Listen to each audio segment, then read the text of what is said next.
This wooded area just off Combs Hill Road is where 60 years ago, the body of 12-year-old Mary Teresa Simpson was found covered in rocks and debris.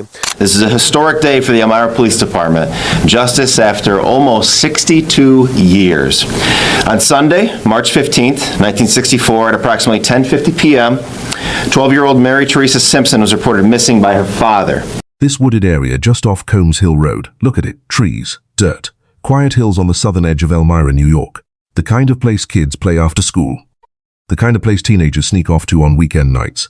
Just a hill, just the woods. 62 years ago, this is where they found her, a 12-year-old girl, covered in rocks and debris.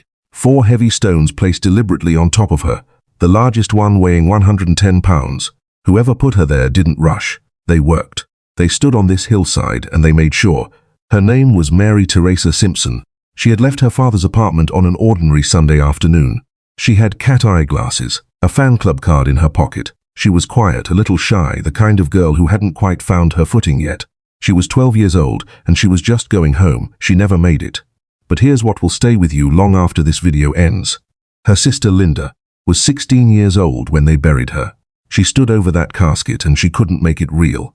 She tried to climb in. Someone pulled her back. Linda is 78 years old now. And for 61 of those years, 61 years, the man who put her sister in that casket had a name, had a life, walked the same streets, drove the same roads, lived in the same city. The police had nothing. This is how they finally found him. Stay with me, because what came next involves a DNA sample so small it was invisible to the naked eye, an ice storm that nearly destroyed the only evidence left, a grave that had to be opened, and one woman who never, not once in 6 decades, stopped making phone calls. You're going to want to see how this ends. Welcome back to Reopened Records. This channel exists for exactly this kind of case. The ones that fell through the cracks. The ones that outlasted the detectives who worked them, the journalists who covered them, and the families who spent decades waiting for a single phone call that never came. If you're new here, you picked the right video to start with. Hit that subscribe button and turn on notifications. Every week we go deep on real cases, real evidence, real people. This is not background noise content. This is the kind of story you clear your schedule for. Now, before we go any further, drop a comment right now and tell me where in the world you're watching from and what time is it there. I read every single one. It matters more than you know. Alright, let's go back to Elmira. Her full name was Mary Teresa Simpson. She was born in 1951 in Elmira, New York, a small industrial city tucked into the southern tier, the kind of place where everybody eventually knows everybody, where the same families show up on the same streets generation after generation. She was the youngest of 4 children, an older brother, an older sister, an older half-brother, and then Mary Teresa, the baby of the family, the quiet one, the one with the cat-eye glasses and the fan club card she kept folded in her pocket like it meant something.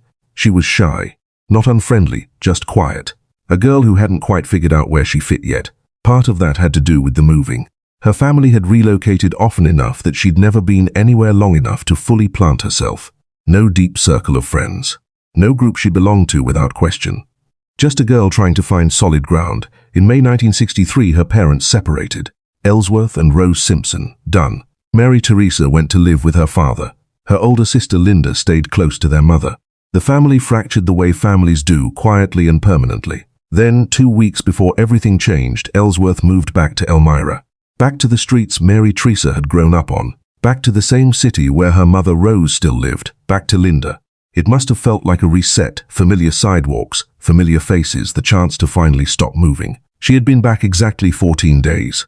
Here's what I want you to hold on to as this story unfolds. 2 objects, her cat-eye glasses, her fan club card, both recovered at the scene, both carefully bagged and stored in a freezer at Elmira Police Headquarters the day she was found. In 1964, those objects were just evidence. Items logged in a case file. By 2022, they would become something else entirely. But we'll get there. For now, she is still just a 12-year-old girl in a small city in upstate New York. It is a Sunday afternoon in March. The days are short this time of year, and the cold hasn't fully let go yet. She has nowhere particular to be, and all afternoon to get there, she puts on her coat. She tells her father she's going to visit her cousin, and she walks out the door. Sunday, March 15th, 1964. Mary Teresa left her father's apartment at around 3 in the afternoon. Simple enough, a Sunday visit. She told Ellsworth she was heading to her cousin's house, and that's exactly what she eventually did. But she made a stop first. She went to see her mother, Unannounced, unexpected, completely welcome. Rose opened the door, and there was her youngest daughter standing on the step. She let her in. Mary Teresa stayed about an hour. Nothing planned, nothing significant, just a daughter sitting with her mother on a Sunday afternoon. The kind of visit that only becomes significant in hindsight. Rose would replay that hour for the rest of her life. Around 4, Mary Teresa left and headed to her cousin's house as she'd originally planned. The afternoon passed the way ordinary Sunday afternoons do, slowly, quietly, without incident. Around 6:30 that evening, she said her goodbyes and started the walk back toward her father's apartment. Now here is where I need you to picture this.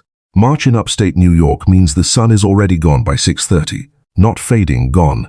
The sky above Elmira that evening would have been the flat, dark gray of early night. Most families were already inside, curtains drawn against the cold, dinner on the stove. The east side of the city was quiet at that hour.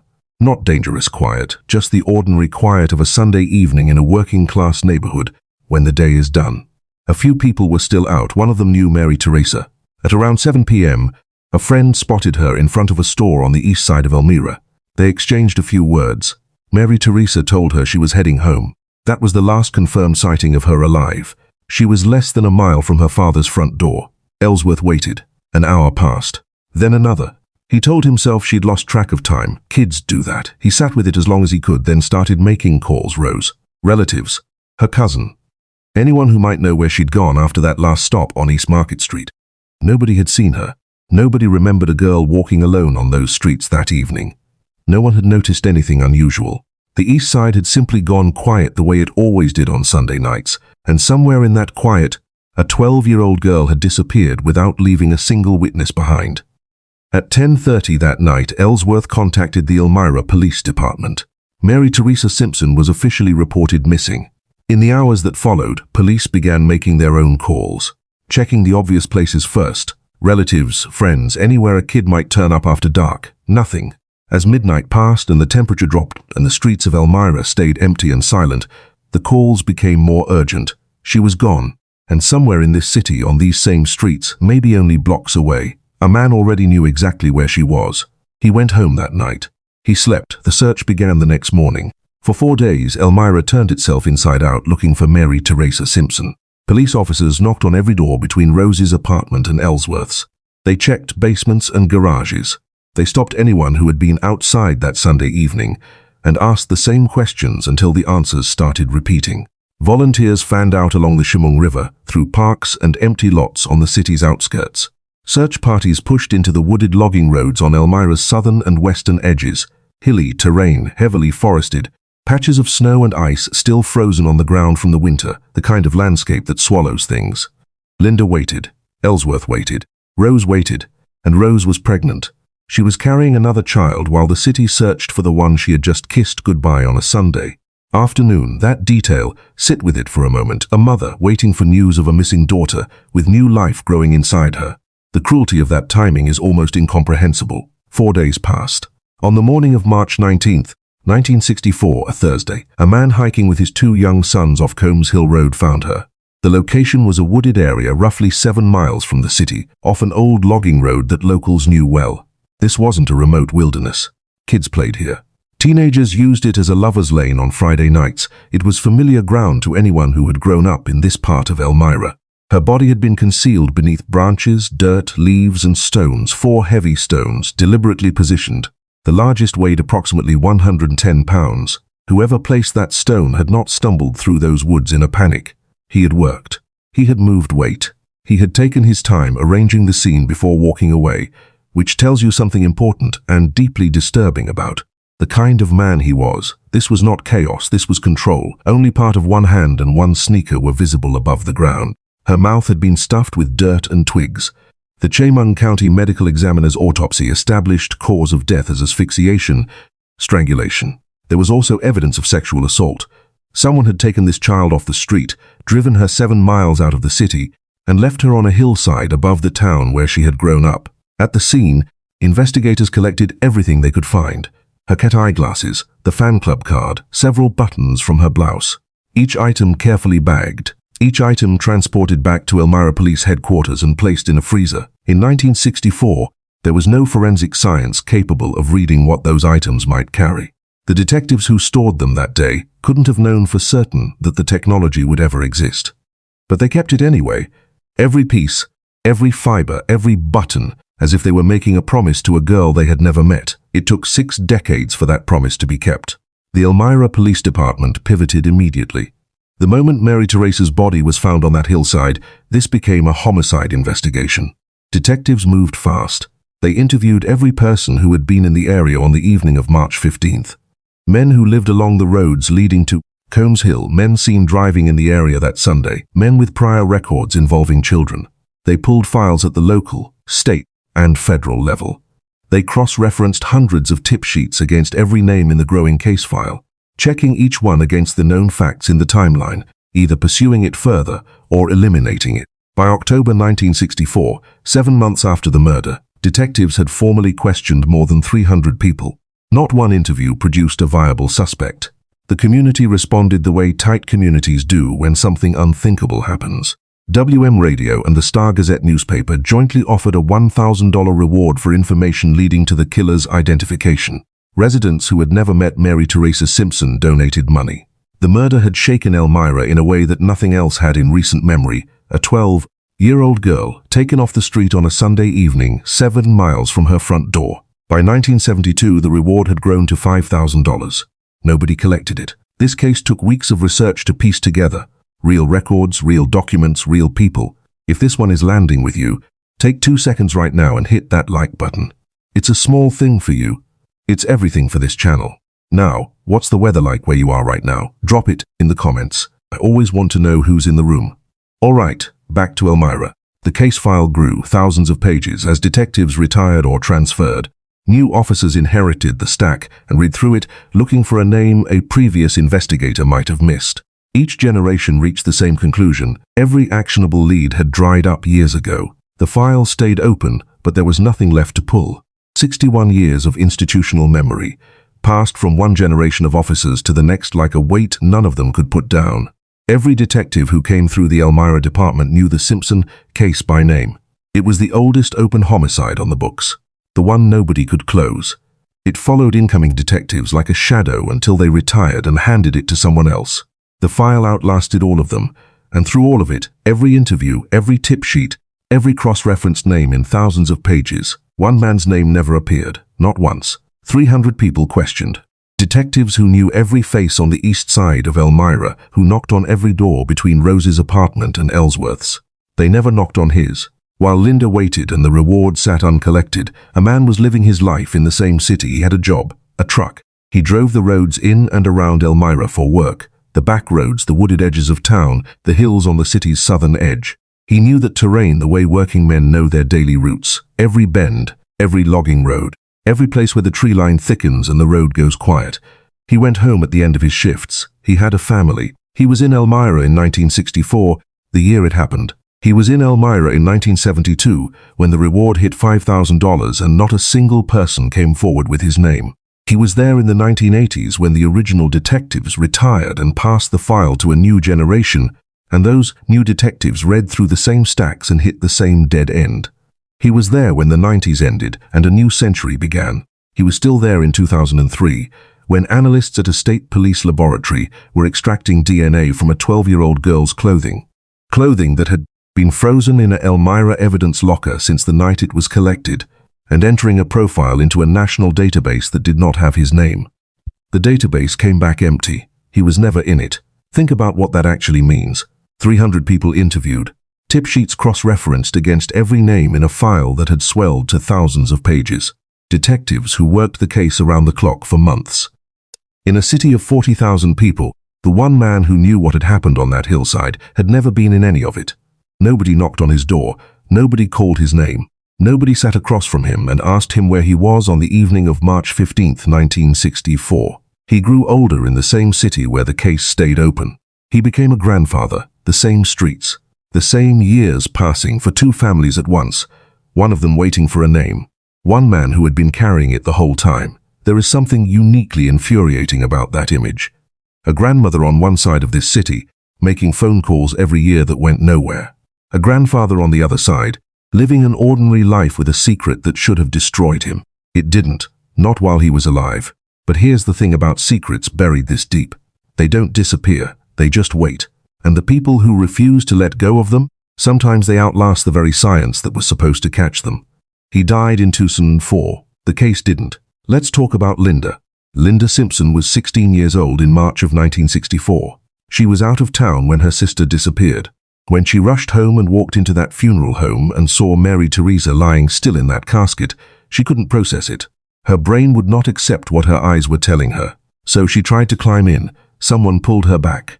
That moment, that single image of a 16-year-old girl trying to get into a casket with her dead little sister, tells you everything you need to know about the weight Linda Galpin has carried for the past 6 decades.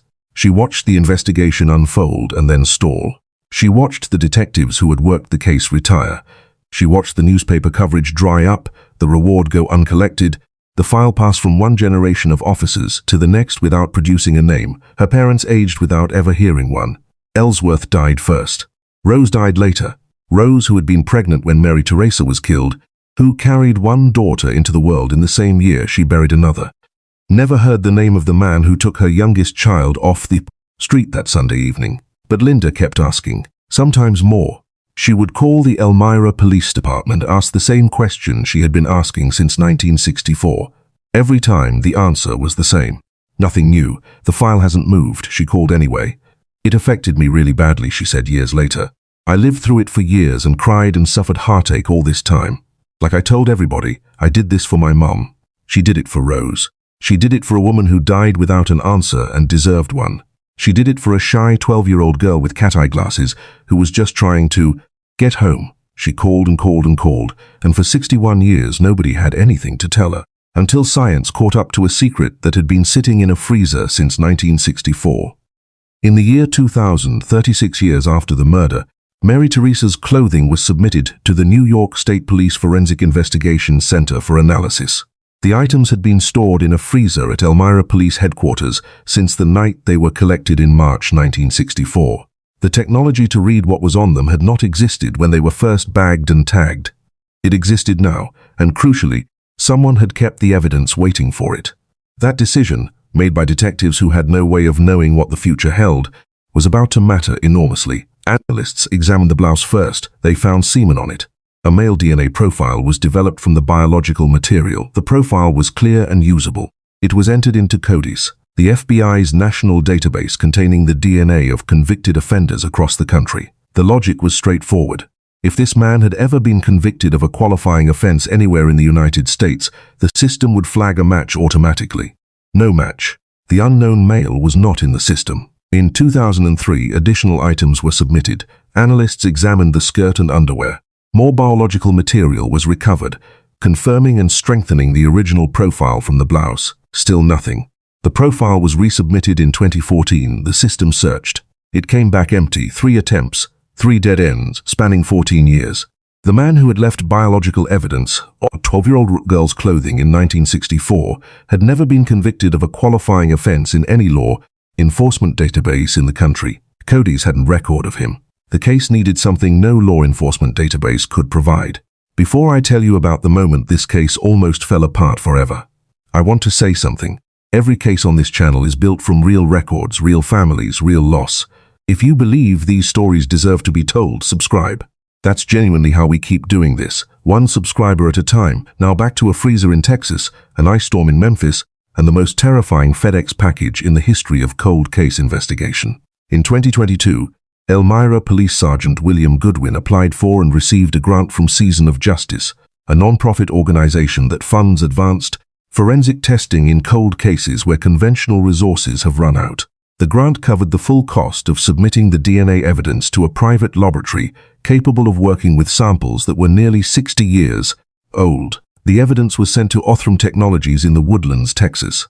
Othram specializes in building usable genetic profiles from degraded biological material, the kind of work that requires not just cutting-edge equipment but a willingness to attempt what most labs would consider impossible.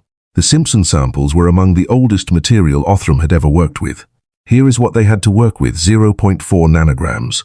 1 nanogram is 1/1000th of a gram. The sample sitting in that lab was less than half of that. It was invisible to the naked eye.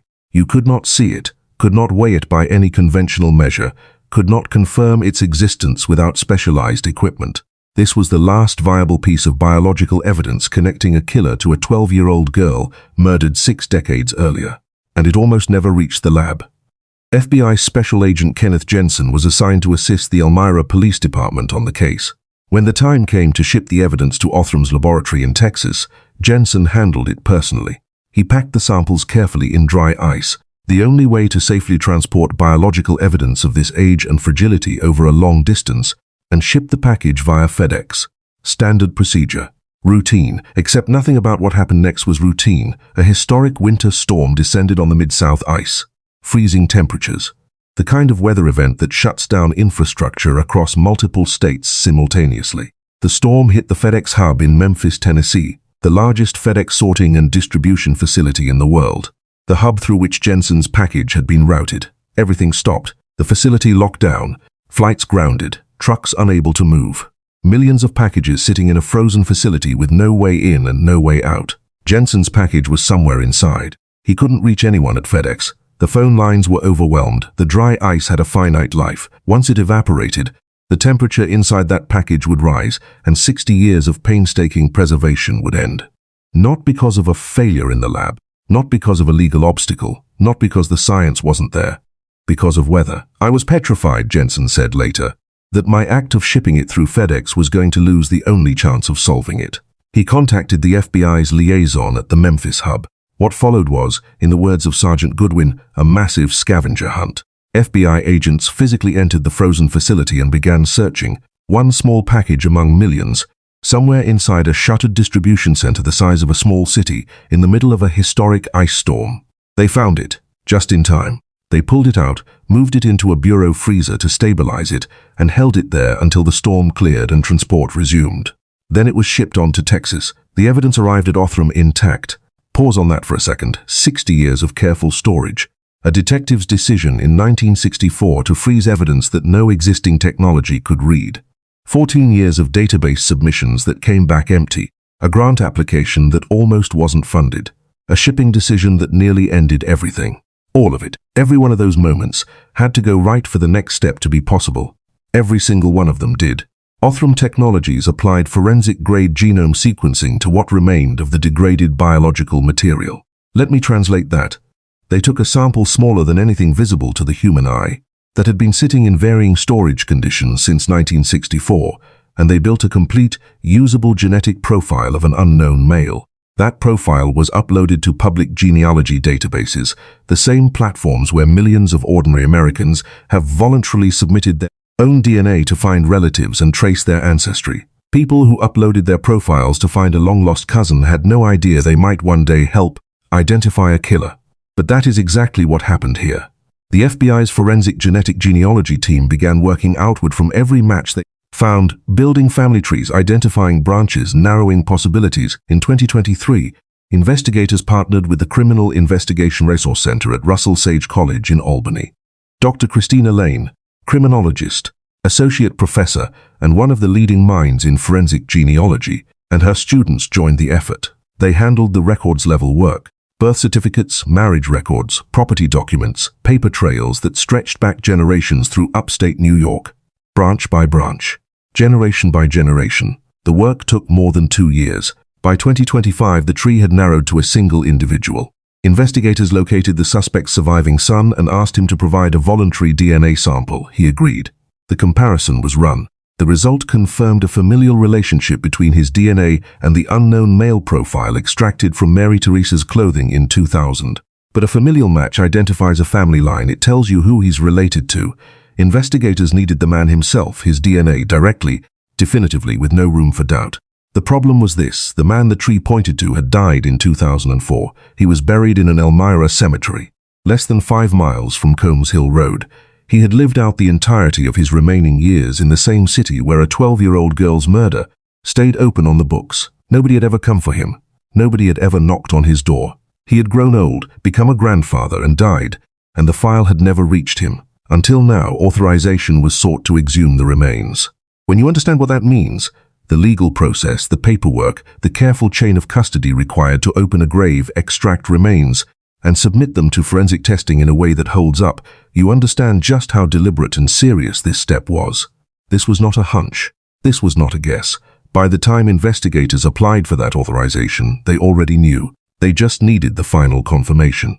On November 5, 2025, the body of Alfred Raymond Murray, Jr. was disinterred from the cemetery where he had been buried for more than 20 years. His remains were transported to the State Forensic Laboratory. DNA was extracted directly from the exhumed material and compared against the profile developed from Mary Teresa's clothing in the year 2000. The match was definitive. The odds of selecting an unrelated individual who would produce the same genetic result, less than 1 in 320 billion. His name was Alfred Raymond Murray, Jr., born in Elmira, New York in 1930, were never left. Let me tell you who this man was. Not to humanize him, but because understanding who he was makes what he did and how long he escaped accountability for it so much more disturbing. He was a Korean War veteran. He worked as a truck driver for Mayflower Van Lines, hauling loads across the region, driving the back roads and logging trails on Elmira's southern edge for years. He knew those roads the way only a working man who drives them daily can know them. He knew Combs Hill Road. He knew exactly where to go. He had a documented criminal history involving children that stretched back to when he was 17 years old. Arrested for the molestation of 2 7-year-old sisters. The Elmira Police Department had files on him. His name existed in their records. His history with children was documented. And yet when detectives built a suspect list in 1964 and began working through it, 300 names, months of interviews, his name was not on it. Think about that. A man with a documented history of crimes against children, known to local police, living and working in the same city where a 12-year-old girl was abducted and murdered. And his name never appeared in the investigation. Not once. That is not a failure of effort. The detectives who worked that case were thorough and relentless. It is simply, chillingly, one of those gaps that history occasionally produces. The one name that wasn't there. In March of 1964, Alfred Raymond Murray Jr. was 32 years old. On a Sunday evening, he saw a 12-year-old girl walking alone through quiet streets as the last light faded. He took her. He drove her 7 miles out of the city to a hillside he knew well, and then he went home. He lived in Elmira for the next 40 years, raised a family, became a grandfather. His obituary ran in the Star-Gazette on March 19, 2004, the same paper that had covered Mary Teresa's murder in 1964, the same paper that had announced the reward. His obituary listed his wife Rosemary, his children, his grandchildren, his military service. It described a man who had lived his whole life in one city, served his country, and raised a family. It did not mention Mary Teresa Simpson. March 19, 2004, exactly 40 years to the day that her body had been found on that hillside. At the time of his death, the two names had never been formally connected. He died with his secret intact in the city where he had always lived, in the town where a cold case file bearing his victim's name was still sitting in a drawer somewhere. He almost got away with it. Almost. February 10, 2026. Chemung County District Attorney's Office, Elmira, New York. Police Chief Kristen Thorne stood at the podium. Beside her, representatives from the FBI, the District Attorney's Office, Sergeant William Goodwin, and retired officers who had worked the Simpson case at various points across the decades. Men and women who had read that same file, hit the same dead ends and passed it on. Now they were in the same room, together, for this. In the audience, Linda Gulpin, 78 years old, her uncle Dwayne Bowman, her cousin Ronnie Bowman, 3 surviving members of Mary Teresa's family, sitting in chairs, waiting for a name they had never once heard spoken out loud in 61 years. This is a historic day for the Elmira Police Department, Chief Thorne said. Justice after 61 years. She spoke his name. District Attorney Whedon Wetmore followed. The wheels of justice moved slowly. Sergeant Goodwin addressed the room. The family had an answer, he said. The case was never forgotten. Forensic scientists confirmed it later. This was the oldest cold case in the state of New York ever solved through DNA evidence. The 18th case resolved through Otham's forensic genetic genealogy process.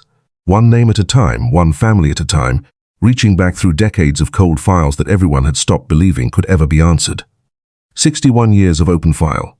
Closed. One name, finally attached to the crime. In the back of that room, a 78-year-old woman who had tried to climb into her little sister's casket in 1964, sat quietly and listened to the name she'd spent her entire adult life trying to find. She heard it. When Linda Galpin stood up, she didn't speak for long. She didn't need to. I am very happy it's finally ended. I just wish my mum was here. 11 words, 61 years. That's what it comes down to.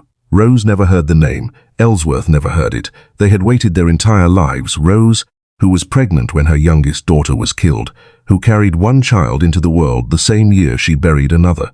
And neither of them lived long enough for this moment. But Linda was here. She had called the Elmira Police Department year after year, decade after decade, asking the same question and receiving the same answer. She had watched the people she loved die without the one thing they needed most. She had carried her shy little sister, the cat-eye glasses, the fan club card, the casket she had tried to climb into through every single year of her adult life. She did it for her mother. She said so, plainly, the way people say things when they mean them completely. Thank everybody that was involved, because from my heart, thank you. There's nothing else to add to that. She said everything. A 12-year-old girl, a walk home, a man who knew the road. That is the whole story. Stripped to its bones, what surrounds it, the 61 years, the frozen evidence, the database submissions, the ice storm in Memphis, the grave that had to be opened. All of that is how truth moves through time when the people responsible for carrying it refuse to let it go. The detectives who bagged her clothing in 1964 and stored it in a freezer didn't know what they were preserving it for. They just preserved it. Sergeant Goodwin applied for a grant most people would have considered a long shot. FBI agent Jensen tracked a package through a frozen facility in the middle of a historic ice storm because the alternative was unacceptable. Lane and her students spent 2 years on genealogical records that most people would never look at twice. And Linda Galpin made phone calls for 61 years. Every single one of those things had to happen for that name to be spoken out loud in a Chemung County courtroom on February 10, 2026. Every single one of them did. Before I let you go, talk to the kids in your life. About safe routes home, about trusted adults, about the right to say no, and the importance of trusting their gut when something feels wrong. Predators depend on silence and on people keeping to themselves. Communities that stay connected, stay aware, and speak up are harder to prey on. A tip that seems small can be the one that closes a file like this one. Mary Teresa Simpson deserved 61 fewer years of waiting. So did Linda. If this case stayed with you, leave a comment below. Tell me what you make of it. Tell me the moment that hit hardest. Tell me what you're thinking. 61 years, one name, one woman who never quit asking. Hit like and subscribe if you want more cases like this one. This is Reopened Records. I'll see you in the next one.